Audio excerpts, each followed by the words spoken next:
The government has declared war on the production, sale and consumption of illicit brew, with Deputy President Rigathi Gachagua warning national government administration offices against working with cartels.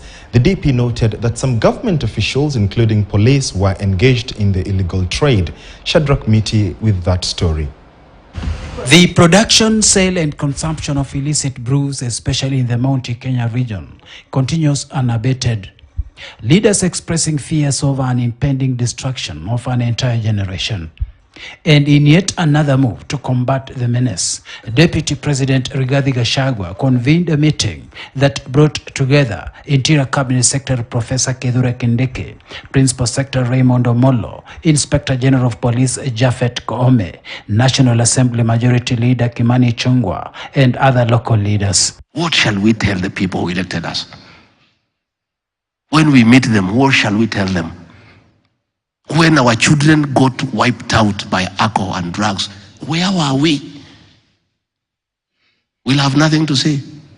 Dede Nyoro, Kimani Ichung'wah, Madenge, mutaambia watu nini?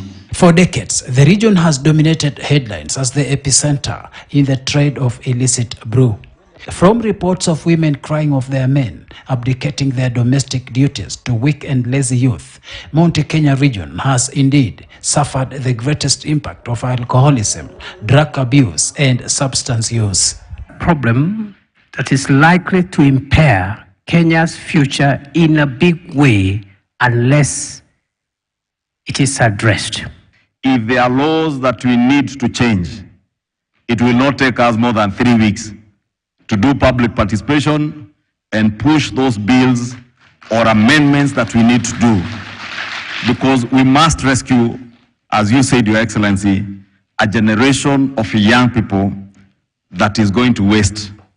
In another 10 to 15 years, this region will not have any productive young people. The issue of limiting the number of bars is going to be very tricky, but if a decision must be taken, Your Excellency, I think we should take a bold decision.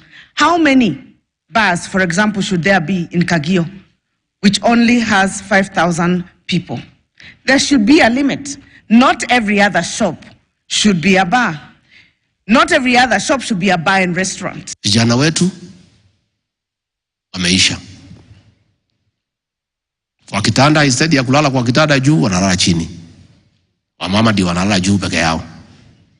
Ukienda shule zetu zote, the classrooms are empty. Hata hii magavana hizi dimu na shida mkiweka pesa is nonsense. There are no children. Because this ethanol inakuja ikiwa mixed, inamaliza all the systems kwa hii vijana wetu. All the batteries are down. The meeting was held at Central Region Commissioner Frederick Shisia's official residence in Nyeri town, and it was meant to draft regulations that will assist the president to issue a directive on how to curb the high consumption of illicit brews and drug abuse. During the meeting, it was revealed that the most affected are youth aged between 25 to 35 years. Shadrach Miti, KTN News.